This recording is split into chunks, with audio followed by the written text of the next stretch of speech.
Our Voice Washington. Look, I want to spend some time, and I'm going to make as many videos of this as I can, where we can look at what's happening, at least in the legislation. And like I said, there are bills that are being introduced here in the legislative session here in Washington State. They're being submitted for consideration.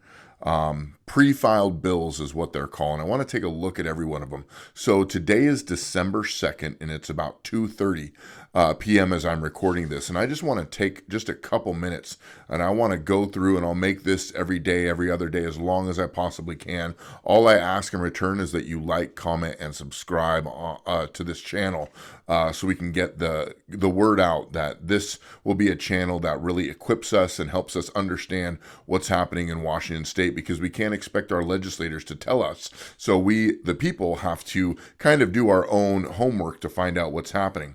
But as of the time that I just listed, there's quite a few bills. I think it's over 10. A few have been submitted, and probably by the time this actually airs, more and more have been submitted. But I want to just kind of go through what has been submitted or pre-filed thus far. So I go to the legislative website, and then I click on bills, and then I go to pre-filed bills here down at the bottom. And now it lists a whole bunch of House bills and Senate bills. So I'm going to read all of these as it go through. So the first one is House Bill 2087, and this is addressing travel insurance. So if you travel in the state or you buy travel insurance with a travel agency, this has to do with that. House Bill 2088 has to do with the dietitian license compact. So if this affects you, if you're some kind of dietitian or you work in that industry, you're going to want to pay very close attention to this. And then House Bill 2089 supports wildfire mitigation by modifying RCW 8204 concerning taxes on loan interest. Really want to look into this one. Anytime there's taxes, and we know how well California took care of their wildfires, so we really want to keep our eyes on this one and see how it develops. And not all of these bills are going to make it to legislative. Not all of them are going to get voted on. Some of them will die in committee, and the bad ones we want to make sure die in committee as well. House Bill 2090, and this is the integrating advanced nuclear energy into the state energy strategy. So we're going to be adapting more nuclear energy policies, and we want to make sure that this is another one we want to keep our eyes on, because when it comes to energy, with that comes the climate change agenda, and then more taxes to make sure the climate change agenda is running smoothly for the bureaucrats in Olympia. House Bill 2091. So you can see that these House bills are just, the numbers are climbing and climbing and climbing. We're at 2091. This is requiring public employers under Chapter 4180 to provide employee information to exclusive bargaining representatives. So if you're a public employee, keep your eyes on this one.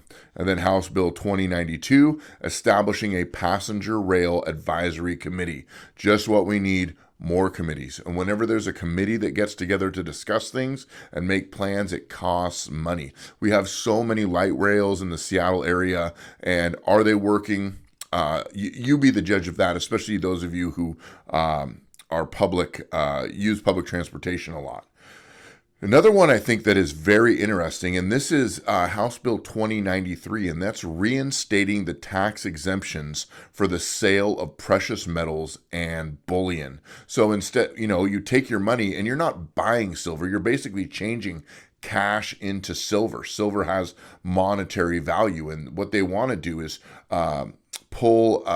reinstate tax exemptions. So if you're selling silver, you have a coin shop or whatever, there's some tax exemptions that have been removed, and then they want to reinstate those, which the state isn't going to want to do. However, keep your eyes on that. House Bill 2094, requiring coroners to be appointed rather than elected. I think it's so important that county and state coroners are elected, that we know these kind of people, because if a major crime happens, like a major murder happens, like the murder or assassination of a political figure or someone like Charlie Kirk, that we have an honest coroner that's going to give us an honest assessment. Like the coroner that assess George Floyd's death. He said that it was not a asphyxiation. He said it was a drug overdose. So we want to make sure that anytime we have an opportunity to elect our representatives, that we do. House Bill 2095 protects vulnerable users of public ways. This just creates a lot of laws around people that are using public transportation or walking on the sidewalk. And vulnerable could mean a lot of things, but if this is something that strikes your heart, you might want to pay attention. And then HRC 4406 and HRC 4407 basically is just that call to Congress, that call to legislation, and then that call to have Governor Bob Ferguson give a state address. That's going to happen on January 13th, 2026. And then State Bill 5819, ensuring paid protester services are taxed. Basically what that is, I talked about that on another video. They want to tax their paid protest. It's crazy. Anyway, look into that. State Bill 5820, concerning the responsibility of certain counties to include freight rail dependence use overlay as part of the transportation element of their comprehensive plan. So basically that they're creating some kind of rail system in their county as part of their transportation plan. So it's not so much buses, but they want to move things to rails. This has been going on for years and years and years. But if that's of interest to you, then you probably want to pay attention to that. And then Senate Joint or SJM 8013. This is an interesting one.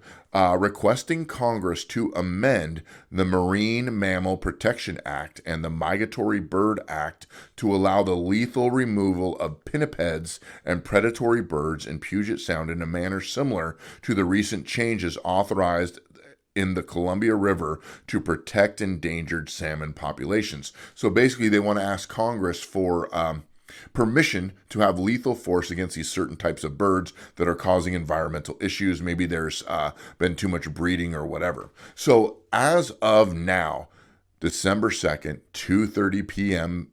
approximately, these are the bills that have been filed. You can go to www.leg.wa.gov, look up underneath bills, and you can just click the number, and it will give you the entire original bill that's been pre-filed, so you can read the whole thing.